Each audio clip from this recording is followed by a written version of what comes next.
Hey YouTube. Hi Spotify. It's been a few days since I've been on, but I actually am restructuring some of the ways that I use the camera and video footage right now. So we're gonna see how today plays out, and then I might change or might go back to the way I was doing it before. I'm not sure exactly, but just experimenting over here. But today we're gonna talk about some dynamics in relationships, and this typically has a way of showing itself in intimate romantic relationships, but can also these dynamics can also show up in friendships. They can show up in your work relationships. And so it's just important to identify this dynamic when you see it, when you feel it, because I think okay, so what we're going to be talking about today is in therapy terms what is called the one up dynamic, if you can see that one up, and then one down dynamic versus the equal relationship or the reciprocal equal, adults being partner relationship, right? But so in therapy sometimes we'll say, oh, that person was, coming from a one up perspective or a one down perspective. Now this may be common sense to everybody, but I'd never heard of it before I went to graduate school as a therapist. So I am going to explain it because, again, the more we know about interpersonal dynamics, the more we can, you know, uh, call them out when we see them. We can try to all treat each other as equals. That's the goal, right? So basically, when I say one up, one down, what I mean is, and this is, again, could be common sense, but also can be, there's reasons why people develop these things. So, what is ideal for a healthy human intimate relationship is that two people come at it as equals, right? If you can, I don't know where, but equals. So there's not, you might have a day where one person is a little bit more, like a little bit like this. But what you don't want is what is called like a strong one up, one down dynamic. And that is typically, let's just say, okay, so it would be where, like, say, partner A, if partner A was always what we would consider talking down to someone, it would mean either making them feel childish. It could be educating them in, like, we've heard of the mansplaining ways, but I kind of hate that term because I feel like it makes all men seem a certain way. So I wouldn't use brain mansplaining, but what I would say is someone is coming from a one up perspective if they are trying to explain something to their partner as if they are like a child or teaching them. So, again, we all teach each other things, but it is a different thing if someone is constantly doing these things and making you feel as if it's kind of an infantilizing behavior where the one up person would make the one down person feel as if they're helpless without them. It's really not honoring the worth and the dignity of each individual when you come from a one up, one down perspective. Now, on the one up side, typically a person can develop, and condescending is another way to put it, right? It's like if you were condescending down to someone, you are thinking that you were above them. And so, how does the one up perspective develop? This can be various causes, right? One of the ways a lot of times that a one up perspective is caused is if a child was put in the parent position early on, and we call this parentification. But if the child was put in a parent position to take care of other siblings, to take care of themselves too soon, and didn't allow, wasn't really able to receive from their parents, then they may start to develop a one up perspective. Because if you think about it, if they were always looked to by their siblings, this can happen a lot with the oldest child, but it doesn't have to be.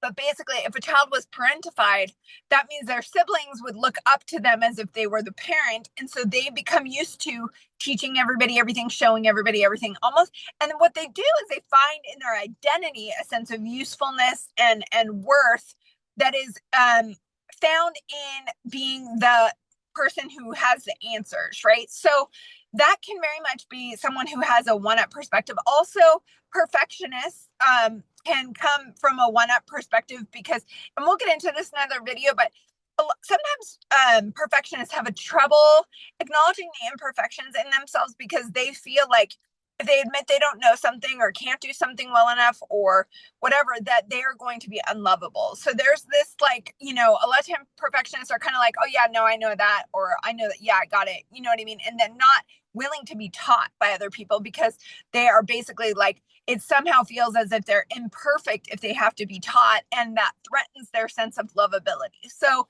that can happen if you are like one up. And then, so a lot of times perfectionists kind of like indirectly make other people feel as if they are imperfect, and yet like the perfectionist somehow always is like the one who has it more together, is more with it and on top of things. And so another, so the one, so, and also there's certain personality disorders, obviously, like narcissistic personality disorder, which is, in my opinion, kind of that phrase is overused a lot in our society right now, but that can very much be, you see a one-up attitude where they kind of treat everybody else as like less than them or lower than them.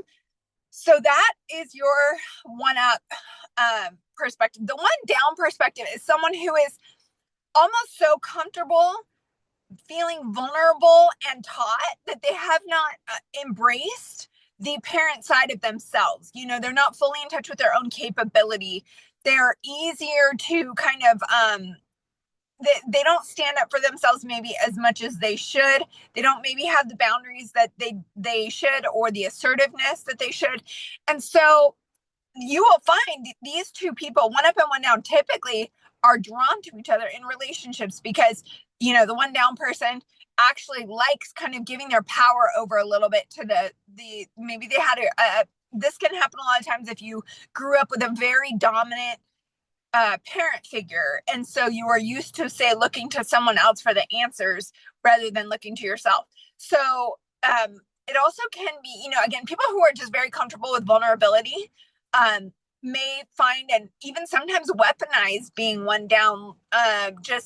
And again, someone who is seemingly needs to come across as perfect can be actually attracted to that because the perfectionists a lot of times have a hard time with vulnerability, and so they kind of blend, they kind of attract to each other because one is better at vulnerability than the other, but also the person who is better at vulnerability can often hand their power over to someone else too easily to tell them what their worth is. And so again, the ideal here is whether you're one up or one down. So basically, if you resonate with the one up perspective, your work to do would be in humility, in teachability, in understanding that none of us have all the answers, right? And that's okay. You are still just as lovable, even if you don't have all the answers.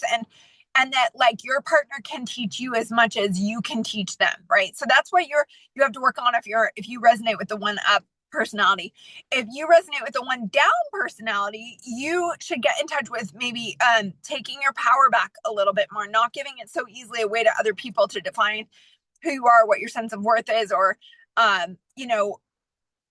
understanding that you very much can have as much to offer to a partnership, and usually do, as the person who is claiming to have all the answers, right? And then there's the last, obviously the healthiest is the equal reciprocal relationship, where you come at it from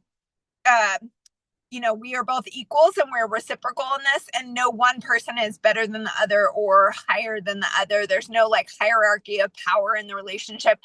You serve each other sometimes, and sometimes you teach each other, and sometimes you offer truth to someone, and sometimes you offer grace to someone. And that's just, it feels very like we are both adults. We both can own our stuff. We can take part in accountability in this relationship. We're not looking to blame the other person, because a lot of times blame is that can be just that effort to deflect from accountability, right? So that is all for today. But again, before I was a therapist, I had never heard the terms one up, one down. I didn't really understand what they mean. So you may identify them in your relationships.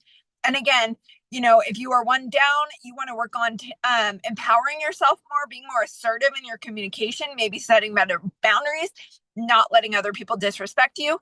And anybody who is on the one up side, again, your part is more ownership of your imperfections and understanding we can all teach each other. We're all human beings. We're all on the same level. And So that is just my little tidbit for today. And I will see you again next time. I hope that you're doing well and this finds you happy and healthy. And I will see you next time.